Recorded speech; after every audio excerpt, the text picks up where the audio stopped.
Hey there, I'm Paul, a test rider for 29er Online, and lately I've been riding the Specialized StumpJumper Carbon 29er.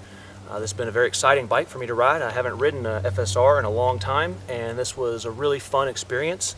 They've definitely improved the suspension in the last 10 years, and I felt like this bike was really tight, very light, and made it very agile and fun to ride on the trails.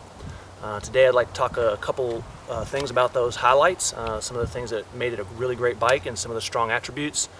Point out one thing that I didn't necessarily love about the bike or that you may want to know before you go into purchasing it. First, with the positives, the StumpJumper is lightweight. It's something you realize really quickly when you're riding the trails.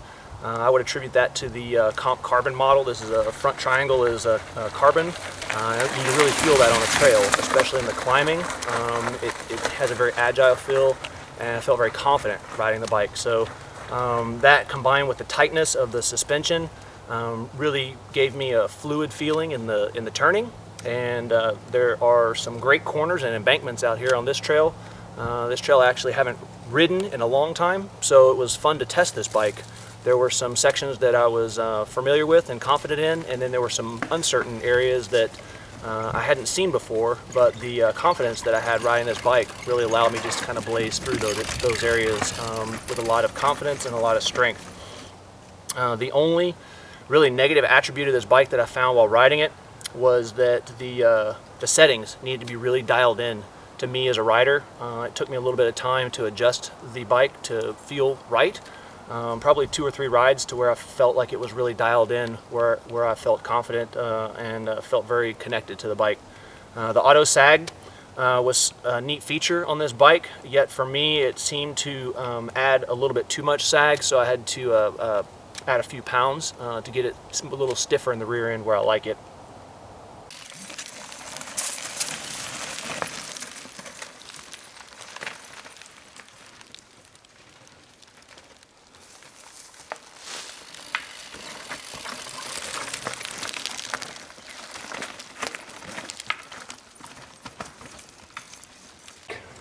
I feel like one of the weaknesses of this bike is that when I get the tires off the ground, if I hit a berm, if I had a jump, and in that preload and that release, it tends to want to twist on me in the air.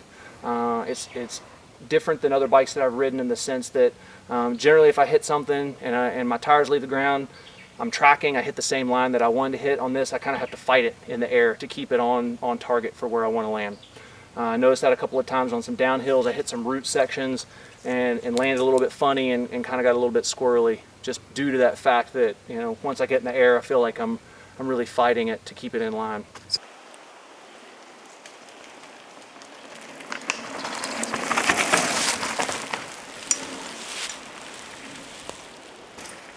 The bike really seemed to climb very well. Felt very connected to the ground in the climbs. There wasn't a lot of bouncing. And again, with the lightweight rigidness in the frame, I felt like a lot of my power transfer was going straight into the wheel, and really it climbed like a billy goat. So I really enjoyed the way that it felt. It didn't feel sluggish at all. And again, the descents, there was a lot of confidence riding this bike. It soaked up the trail really well. Cruised through the Cabbage Head rock mines, and I feel like if you have had any trouble in the local trail rock gardens, this is the bike you want to bring to the game. If you're ready for an all-out assault on the rock garden, this bike will bring it.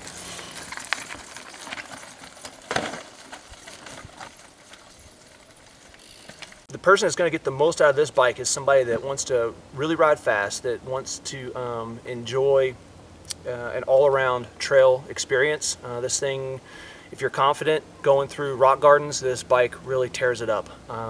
It's equally as fast and equally as agile on the single track and the fast fire brakes. But I felt like it was really strong in those uncertain areas on the sections of the trail, for me especially, that I wasn't necessarily familiar with.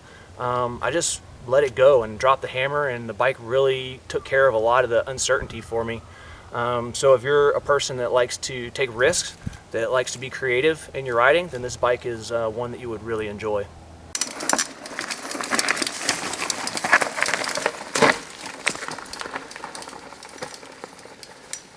All right, so now you've spent a good amount of time on the carbon version as well. Yeah.